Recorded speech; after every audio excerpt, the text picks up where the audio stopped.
You are not special, and that is okay.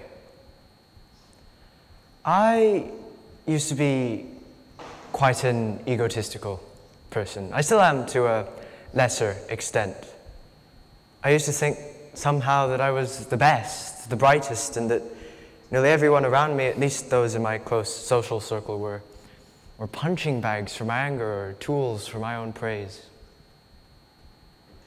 I would berate them for the simplest of mistakes, maybe give them the silent treatment before expecting them to follow me to my locker and praising me for my expertise. And for a long time, it worked. It really did. I felt good about myself. Important, but once in a while, not very often, about once or twice every month, I'd sit down and regret what I'd done. And steadily, over the course of many such occasions, I lost the respect I'd had for myself. And this problem with my egoism wasn't just with my friends either, it extended to my studies. You see, because I saw myself as especially smart, everyone around me was telling me so. I thought that I wouldn't have to study, and as time wore on, my grades fell inch by inch, and again I lost the respect I'd had for myself. Not a good feeling. Could go on with this, say how bad my life was because of my ego, but you all hate me enough already, so I'll move on. So recently I watched a TV show called Mob Psycho 100. It follows this boy, Mob, who has these rare psychic powers, superior to everyone else's. He has the power to rule the world. He's special, obviously, a special gem, but you know what he decided to do with these powers? He joined a body improvement club and he worked out. Is that what you do with psychic powers? It's not what I'd do. I'd sit at home all day binging movies, eating to my heart's content, but it's not what he did. He chose to work on his weaknesses rather than abuse his strengths. Now, he did have some self-image problems that were dealt with over the course of the 12-episode show, but that moral about him wanting to work on his weaknesses, that remained. And he was still working out by the end. Can you imagine? Can you imagine that?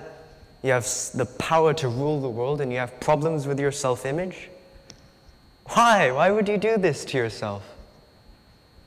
And I think I know the answer. You see, contrasted to Mob, there's another character who has the same psychic powers, though to a lesser extent. And he chooses to tie his entire identity to these powers of his. He uses them to win sports, get the girl, get the grades. And he feels good about himself, but when Mob comes along and naturally brushes him off like a bug, he's forced to stop, to rethink himself, because by his old logic, he's not worth anything anymore. And this is one of the dangers with thinking that you're special. You think that because you get better grades or because tee-hee, all the boys have a crush on you, you think that somehow a little bit you're above the people around you. You're slightly more important than them. But when someone comes along with the same abilities but more proficiency in using them, you lose something. And you become average, a commoner. Now, there are many reasons why we might think ourselves at least a little bit special. There's the grades thing I mentioned and the popularity aspect as well, but listen, I don't care if you're going to become president or prime minister of the world one day, making every company a saintly institution. I do not care if your entire family is depending on you and you need to put your own dreams aside to make some cash. I do not care if you have a fatal disease that's going to kill you soon, because That's harsh, I know, but if you tie your entire identity to the disease will kill you. Your identity will kill you before the disease will. Do you know why I don't care? Because the world doesn't care either. Because the world is the world. It's large, it's massive, and the universe is massiver still. The rocks, the trees, the presidents, the prime ministers, they don't care if you're an inch in grading above your peers. These aspects that you think put you above other people, they're not you, they're just another aspect of a greater you.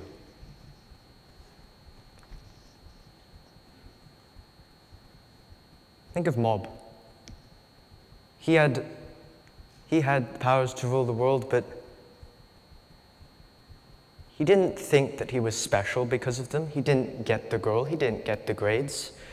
He felt inferior, in fact. Now, you may be thinking, but Hugh, I don't think I'm special. And if you don't, then great. Good for you, but think on this.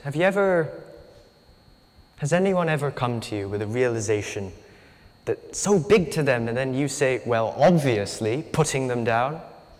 Or when you feel especially sad, do you not talk to anyone and skip the queue? Or if you feel tired or you feel like you have more important stuff to do you shirk your duties? I did this quite recently, in fact. It was after the math exam, and it was for the rehearsal for this very TEDx talk. And I didn't come because I felt a little bit tired and a little bit sick, but I could have come. I could have. These things that we do, they make us feel important, a little dominant, but to put it cynically. And we like that. As human beings, we like that. We like to feel a little bit important. It's built into our DNA. And you know what? Is it really that bad? Is it really that bad to get that little bit of pleasure? I don't tie my entire identity to these things. These just things aren't me. I don't think that, but there are dangers to thinking that we're special. 2 dangers, in fact. One is that we can become lazy, and I'll get to why I put those in inverted commas later. You see, I used to deal with the problem that because I thought myself as especially smart, I wouldn't have to study. And, as I've already said, my grades declined. When we feel that we're especially smart, we don't study. When we feel like we have done enough work, we don't do what we're meant to do. When we feel like we're especially charismatic, we don't try to improve the relationships with others or make new bonds. I put lazy in inverted commas earlier because it's not because we're lazy that we don't do these things, that we don't put effort into it. It's because when we don't do these things, we feel as though our egos are being attacked. We're not quite that person. We're not as good as we thought we were. We're not as smart as we thought we were. We weren't as good as a worker as we thought we were. We're not as charismatic as we thought we were. Not as much of a natural. And this makes us feel bad. We as natural, unspecial human beings don't like that. And the second danger, perhaps the most dangerous one, is that we become entitled to certain things. And when we don't get those things, when we don't get the grades, we blame others, the government, racism, sexism, social justice. When very often it's because of our own abilities that we can't get these things. And even when it is those things, we need to work on them, to work on the system, rather than just ranting angrily about it on the internet with posts or gossiping with our friends. It's hard, I know, but it's what we have to do. So how do we stop ourselves from thinking that we're special? Well, it's quite simple. Simple, but hard. We change our actions. How do we do that? By changing our thoughts. When we catch ourselves wanting to skip the queue because we're especially sad, we stop. Ask ourselves if anyone else is feeling sad, and then we wait in line. Or if we catch ourselves not wanting to study, we stop, ask ourselves how much we really know, and then pick up a pen, a book, and start studying. And when we do these things daily, day in, day out, we push back our egos. Slowly, steadily, we'll have bad days, we'll have days when we give up, but if we pick ourselves up, then we can continue. We'll reach the greener lands ahead. And the benefits of this? We no longer need to become president or prime minister if all we really want is a quiet family life. Unless, of course, being a president or prime minister is what we really want, then we go for it.